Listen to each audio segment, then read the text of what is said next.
Welcome back to Cablevision's Hudson News Edition. I'm Sherry Carabin. It may seem hard to believe, but it's almost time for kids to head back to school. It's not a time they all look forward to, but for some children it can be more difficult than for others, especially if they're starting school for the first time. Dr. Gabriel Kaplan, Director of Psychiatry at Hoboken University Medical Center, joins me now with some tips for parents trying to ease their kids' fears. Thank you very much for being here. Thank you for having me back, Sherry. Now, what is going through the minds of kids right about now? Well, for some kids, it's truly exciting to go back to school. They're missing their friends. They're looking forward to seeing everybody again. For other children, and this is a minority, but for other children, many times going back to school could be somewhat traumatic, especially in the context of a child having an anxiety disorder. There's an entity called separation anxiety disorder, and these are children who, for a variety of reasons, they could be genetic, but they could be environmental. They're having anxiety, and as part of that anxiety, they don't want to leave home. They don't want to leave their parents behind, and they're having trouble getting to school.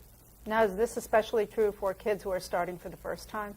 Well, interestingly, there are 2 points in the child's life where these problems seem to be more acute.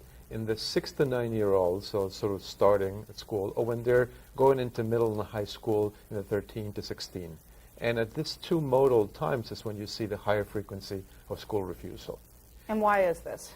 Well, it's not clear why, but it has to do with either a vulnerability, an anxiety problem. It could be something related to something going at home, moving from a town to another town, the loss of a parent or somebody loved, or some financial situation. So all these seem to be precipitants to school refusal. Now, school refusal can also be due to other things that don't have to do with the child per se. If there's something going on in school, if the child's being bullied, if somebody's trying to sell drugs to this kid, if there's some sort of thing going on the school, then it has to be resolved by the school authorities, and it's not something related to the child himself or herself. So those are tangible reasons. Yes, and so when that's not there, and part of the assessment is to figure out whether that's a problem or not, there are many things that parents can do, usually with the help of a mental health professional. The first thing you do is you reassure your child. You go with your child, you get the new tools, the new pencils, the new colors. You may bring your child to school the first day, and you just try to help them go back to school and reintegrate. If that's not the case and the child continues to refuse school, it's not a good idea to let the child do that. Immediately you should seek professional help, because the longer that the child refuses to go to school, the more difficult it is for them to go back. So with the help of a professional, there's talking therapy that can be very helpful, behavioral therapy, behavioral positive reinforcement. But for some children for whom the anxiety is really very, very high, you might need medication, and you may also need special education and special settings that are prepared to actually deal with a child's anxiety. So there's specialized schools. One of them is the New Alliance Academy. But there are many other specialized schools where there's an integrated treatment, psychotherapy, medication, specialized teaching that will help that child succeed and be educated. Now, what role does the parent's attitude play in all of this? It is very, very significantly important, because often a parent and there's no parent who wants to see their child suffer.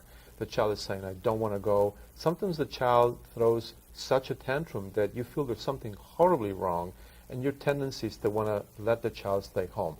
As I said before, this is not recommended, because the longer you do that, the more difficult it is for that child to reintegrate. So parents really have to get the help of a professional therapist or a physician, and really tighten their belt, and just for as much as it can be painful and difficult for the parent, to just bring the child to school with the help of all the treatments.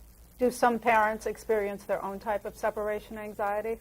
Well, interestingly, separation anxiety can be found in adults as well, and it's part of that separation or anxiety spectrum.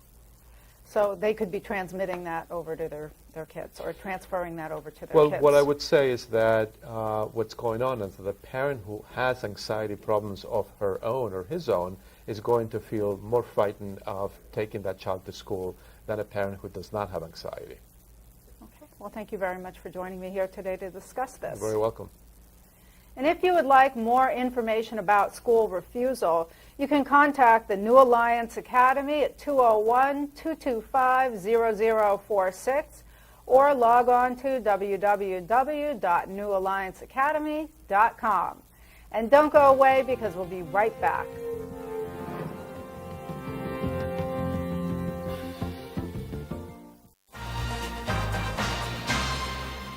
Welcome back to Cablevision's Neighborhood Journal, Hudson News Edition. I'm Sherry Carabin. Monday's school shooting in Ohio has resulted in the death of 3 students, leaving 2 others wounded. It's also brought the issue of bullying to the forefront once again, since students at Chardon High School say the alleged shooter, TJ Lane, had been the target of bullies. Joining me now to talk more about this issue is Dr. Gabriel Kaplan, Hoboken psychiatrist and president of the New Alliance Academy in Paramus. Thank you for being here. Thank you for having me, Sherry. Now this issue, this shooting, again, has brought the whole issue of bullying to light because there are students that are saying that this kid was bullied repeatedly. Well, it's a very interesting attempt that we're trying to make, trying to understand why is it that we have these tragedies where kids apparently all of a sudden would erupt in a school setting and shoot their classmates. So in 2002, the U.S. Secret Service and the Department of Education together studied 37 incidents in the previous 25 years, including the Columbine, the 99 shootings that actually brought this issue of also bullying into the forefront. And we're trying to figure out who are these kids, what happens to them, and they found a few interesting things. Demographically, there was nothing that would fit a profile.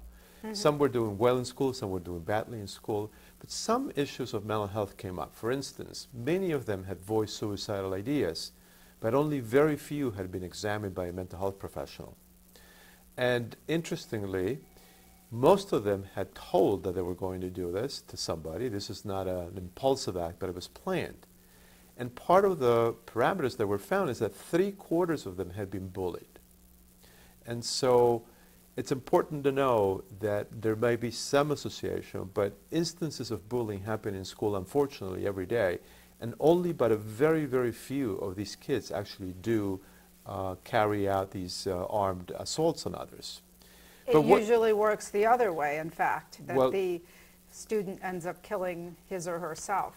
Well, in fact, there is a big association between suicidal ideas and bullying, and we have now a case being tried in court, Tyler Clementi case, where unfortunately Tyler killed himself, and now that has led to some interesting legislation, where right now, since last September, New Jersey has the toughest law on bullying.